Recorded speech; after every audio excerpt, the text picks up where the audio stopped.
Hello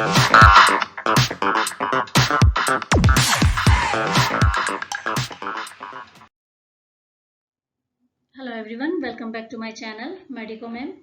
आज का जो हमारा वीडियो का टॉपिक है वो है सिकल सेल एनीमिया।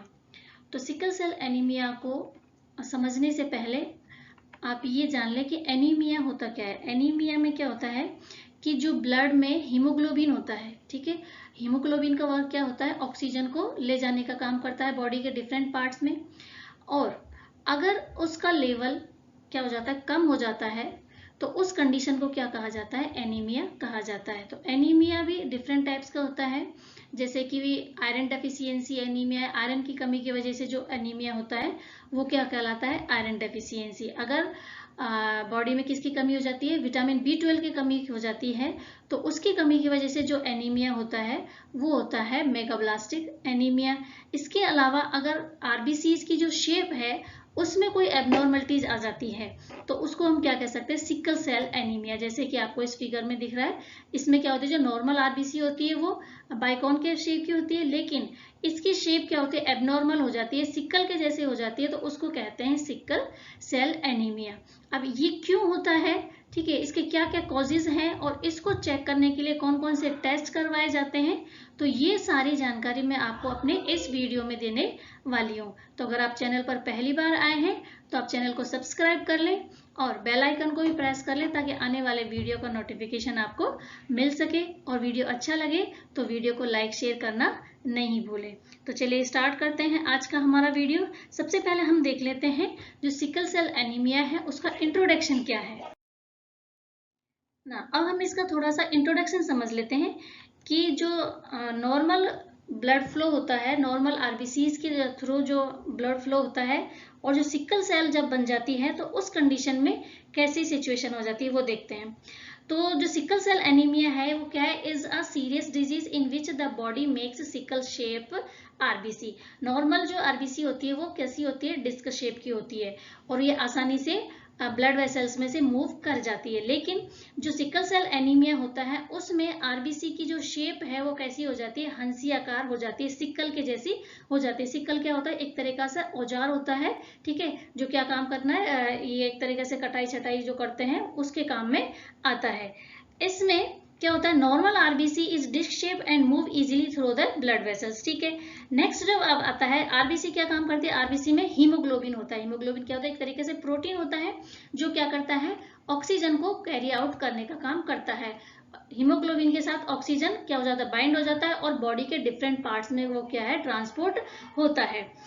अगर क्या होगा कि आरबीसी की शेप नॉर्मल ना होकर के क्या होती है, एबनॉर्मल हो जाती है, तो उससे हीमोग्लोबिन क्या है वो अटैच ढंग से नहीं हो पाता है, और नहीं होगा तो क्या होगा, बॉडी के डिफरेंट पार्ट्स में हीमोग्लोबिन का जो ट्रांसपोर्टेशन होना चाहिए वो नहीं हो पाएगा।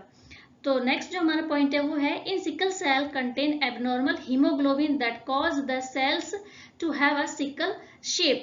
इसकी वजह से क्या हो जाती है, जो नॉर्मल आरबीसी है वो सिकल शेप की हो जाती है। इसमें क्या नहीं होता है, एबनॉर्मल हीमोग्लोबिन कंटेन होता है which do not move easily through vessels. जो नॉर्मल हीमोग्लोबिन होता है वो अगर सेल के साथ में, उसके साथ सॉरी आरबीसीज के साथ में कनेक्ट होकर के फ्लो होता है, लेकिन सिकल सेल एनीमिया में क्या होता है, हीमोग्लोबिन एबनॉर्मल हो जाता है। वो हीमोग्लोबिन आरबीसी के साथ जब अटैच होता है तो जो उसकी शेप है आरबीसी की वो क्या हो जाती है, डिस्ट्रैक्ट हो जाती है, वो एबनॉर्मल हो जाती है। और किस शेप की हो जाती है, वो सिकल के जैसी हो जाती है, जिसकी वजह से वो क्या नहीं हो पाता है, ब्लड फ्लो इजीली नहीं होता है ब्लड वेसल्स में। क्यों नहीं होता है, क्योंकि इसमें जो ये आरबीसी है सिकल शेप की वो आपस में स्टक हो जाती है, एक दूसरे से ज्वाइंट हो जाती है, जिसकी वजह से वो क्या बना लेती है, क्लम्प बन जाता है। और क्लम्प बन जाता है तो ये वेसल्स में से इजीली फ्लो नहीं हो पाता है इनका। and they are stiff and sticky and tend to form clump and get stuck in the blood vessel। आपस में क्या हो जाती है, चिपक जाती है, जिसकी वजह से क्या बन जाता है, क्लम्प बन जाता है और ब्लड वेसल्स में इजीली वो क्या नहीं हो पाती, फ्लो नहीं हो पाती है।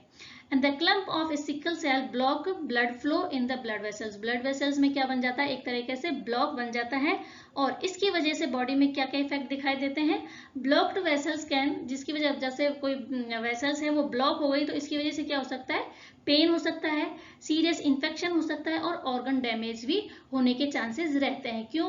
क्योंकि अगर ऑर्गन को सही तरीके से ब्लड सप्लाई नहीं मिली क्लम्प की वजह से, तो ऑर्गन क्या नहीं होगा, उसको ऑक्सीजन नहीं मिल पाएगा, ऑक्सीजन नहीं मिल पाएगी तो इसकी वजह से ऑर्गन डैमेज होने के चांसेस रहते हैं। ठीक है, तो ये तो क्या था, इसका जनरल इंट्रोडक्शन था।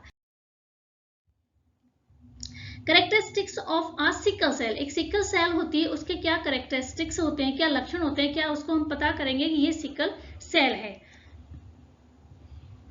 लाइफ स्पान की अगर बात करें तो ये 30 से 40 दिन तक ही होती है। मतलब जो नॉर्मल आरबीसी होती है वो होती है आपकी 120 दिन तक जीवित रहती है, उसके बाद क्या हो जाती है, वो डेस्ट्रक्ट हो जाती है, नष्ट हो जाती है। ठीक है, लेकिन इसकी जो लाइफ स्पान है आरबीसी की, सॉरी सिकल सेल की, वो कितनी होती है, 30 से 40 दिन तक ही रहती है। मतलब वो बहुत जल्दी जल्दी डेस्ट्रक्ट होने लग जाती है।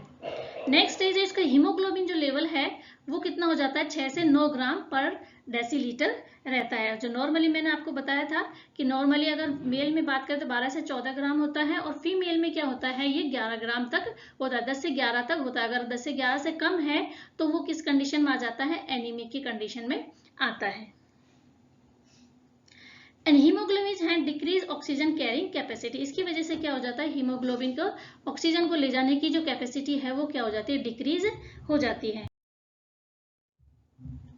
नाउ अब हम देख लेते हैं इसके टाइप्स। सिकल सेल एनीमिया में भी डिफरेंट टाइप्स के होते हैं अकॉर्डिंग टू देयर जो जीन होते हैं वो कौन कौन से पेरेंट से किस किस तरह से इसका ट्रांसपोर्ट होता है, उसके अकॉर्डिंग ही इसको डिवाइड किया गया है। जैसे haemoglobin SS disease, haemoglobin SS disease में क्या होता है, ये most common type of sickle cell disease है और इसमें होता है it occur when you inherit copy of haemoglobin S gene from both parents.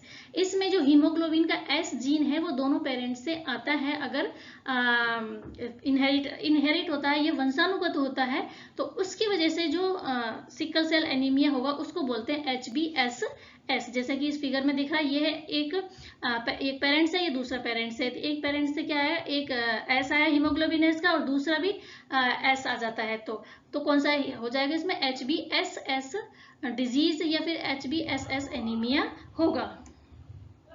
Next है हीमोग्लोबिन SC, ये है, तो इसमें क्या होता है, ये क्या है, सेकेंड मोस्ट कॉमन टाइप है और इसमें क्या होता है, it occur when you inherited the HBC gene from one parents and HBS gene from other. इसमें एक पेरेंट से HBS आता है और दूसरे पेरेंट से HBC जीन आता है, तो उस कंडीशन में जो एनीमिया होगा वो क्या होगा, HBSC होगा। ठीक है, नेक्स्ट जो इसका टाइप है वो हो जाएगा HBSB। ठीक है, बीटा या थैलेसीमिया भी हम बोलते हैं इसको। ये affect beta globin genes productions. इसमें आपको दिख रहा है ये एक जीन एस आता है और दूसरा बीटा आता है, तो इसकी वजह से जो एनीमिया होगा वो होगा HBS beta thalassaemia. And the size of RBC is reduced because less beta protein is made. Hemoglobin S0 thalassemia, it has similar symptoms to HBSS anemia. इसमें आपको इस तरह से दिखेगा HBS और ये HB0, इसमें एक पेरेंट से ये आएगा और एक पेरेंट से S आएगा। इसकी वजह से जो एनीमिया होगा वो HBS0, जिसका दूसरा नाम भी HBSD भी कह सकते हैं उसको, और HBSE भी कहा जाता है ना। अगर हम इसके साइन सिम्टम की बात करें कि किसी पर्सन में सिकल सेल एनीमिया हो गया है तो उसमें कौन कौन से ऐसे साइन और सिम्टम दिखाई देंगे, तो इसमें जो साइन सिम्टम दिखाई देंगे वो है जैसे एक्सेसिव फटीग है और इरिटेबिलिटी हो जाती है, थकान, चिड़चिड़ापन, बैड वेटिंग की प्रॉब्लम हो जाती है, बिस्तर गीला कर देता है क्योंकि जो किडनी है वो सही तरीके से क्या नहीं कर पाती, फंक्शन नहीं करती है, तो इसकी वजह से क्या होता है उसमें बैड वेटिंग की प्रॉब्लम दिखाई देती है। इसके अलावा जॉन्डिस हो जाता है और फ्रीक्वेंट इन्फेक्शन, मतलब उसमें बार बार इन्फेक्शन होने के चांसेस होते हैं, और pain in the chest, back, arm और लेग, इनमें पेन दिखाई दे लगता है। इसके अलावा और जो है इसमें हीमोग्लोबिन का लेवल है वो कम हो जाता है, विजन भी क्या हो जाता है, इसमें विजन की प्रॉब्लम हो जाता है, सीवियर पेन रहने लग जाता है, and delay growth and development, उसका जो ग्रोथ और डेवलपमेंट है वो भी क्या हो जाता है, बहुत लेट हो जाता है, बहुत इसमें डिले हो जाता है, दिखाई, मतलब कह सकते हैं कि इसको जो होना चाहिए एक टाइम पीरियड के अकॉर्डिंग इतना डेवलपमेंट होना चाहिए पर्सन का, वो नहीं हो पाता है। किसकी वजह से, एनीमिया की वजह से। और अगर इसका ट्रीटमेंट के ऑप्शन की अगर बात करें तो इसमें ट्रीटमेंट केवल क्या है, ब्लड ट्रांसफ्यूजन की वजह से इसका ट्रीटमेंट कर सकते हैं, या फिर जो बोन मेरो ट्रांसप्लांटेशन होती है उसके का भी इसमें दिखाया गया है कि बोन मेरो ट्रांसप्लांट करके भी इसको ठीक किया जा सकता है।